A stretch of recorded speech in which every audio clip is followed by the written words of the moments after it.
গরু ছাগল নিয়ে পালবা তাহলে তো বালায়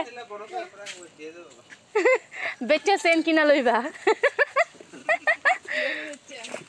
হ্যাঁ, এক গরুর টেহাদা চেন হয়ে যাবো গা আটানির।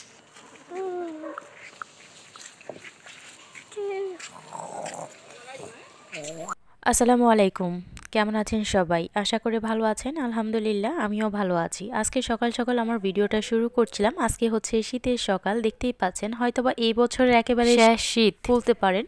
আমার মনে হচ্ছে না, যেহেতু আর সামনে শীত নেই আর প্রায় ইজতেমাও শেষ। আর আজকে কুয়াশাটা দেখেই বুঝতে পাচ্ছেন বাহিরে কত কুয়াশা। আর দেখেন বাহিরের পাতা মানে পুরো মাটি ভিজে গেছে, মানে কি পরিমাণ কুয়াশা। এটা শুধু আমার রুমের থেকে মানে জানালাটা খুলে দেখালাম।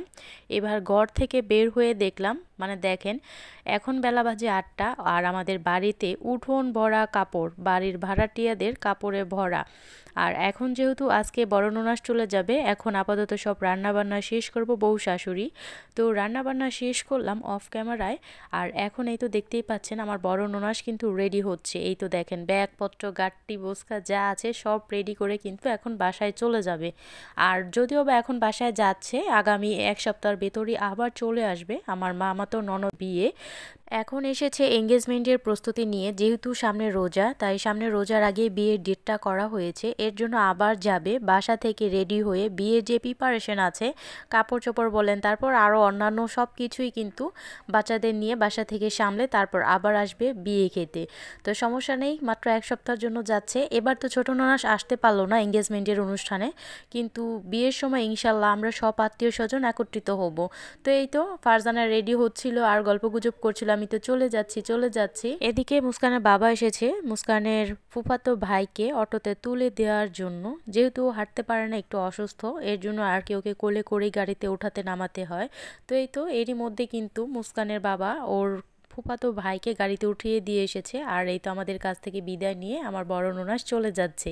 যদিও বা খুব শীঘ্রই আবার দেখা হচ্ছে আমাদের সবার সাথে। আমার দুই ননাসের বাসাই হচ্ছে শহরে আর আমাদের সাইডটা পড়েছে গ্রামে। এর জন্য ওরা সবাই গরু ছাগলের অনেক ভক্ত। গরু ছাগল নিয়ে পালবা তাহলে তো বালায় বেচে চেন কিনা লইবা।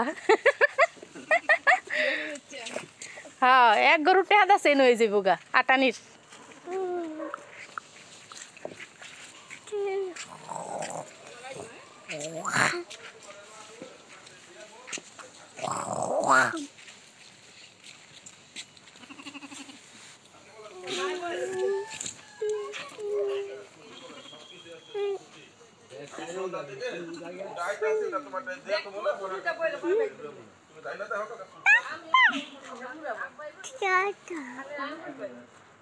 দেখতেই পেয়েছেন সকালে কত কুয়াশা ছিল আর এখন কত রোদ উঠেছে। যাই হোক, সকালের নাস্তা রেডি করে একেবারে সারাদিনের রান্নাবান্না শেষ করে রেখেছি। এখন ননাসদের বিদায় দেওয়ার পর আমার আপাতত সারাদিনের কোনো কাজ নেই। এখন যাব, তারপর শান্তিমতো মেয়েকে নিয়ে ঘুমাবো। যদিও বা মেয়েকে নিয়ে শান্তিমতো ঘুমাতে পারবো না, তারপরও দেখা যায় কোনো কাজ নেই, শুয়ে বসে থাকবো এই আর কি। আর আমার বড় ননাসের হচ্ছে তিনটা বাচ্চা একা একটা অটোতে করে ছাড়াও কিন্তু একটা রিস্কের ব্যাপার। এর জন্য সবসময় আমার শ্বশুর গিয়ে নিয়ে আসে, নয়তোবা মুস্কানের কাকা যেয়ে নিয়ে আসে, আবার নিয়ে দিয়ে আসে।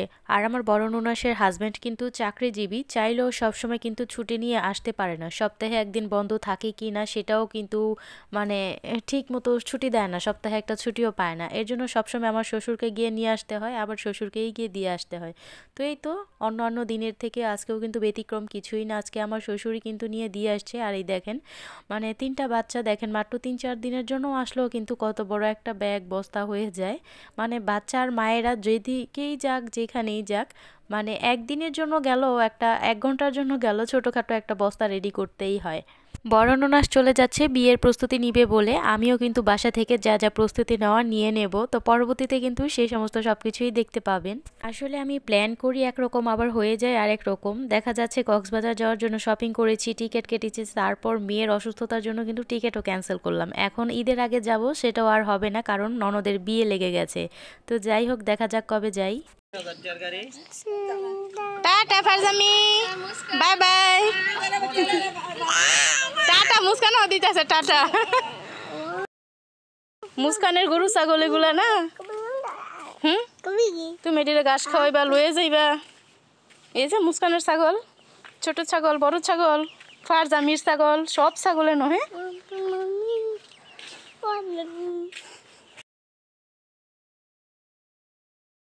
এই তো সন্ধ্যার পর মুস্কানের বাবা আজকে হঠাৎ করে নাস্তা নিয়ে আসলো। সচরাচর এমনিতে বাহির থেকে নাস্তা কিনে আনা খুব কমই হয়, দেখা যায় ঘরের টুকটাক যা হাবিজাবি থাকে তাই আমরা মা মেয়ে খেয়ে বসে থাকি।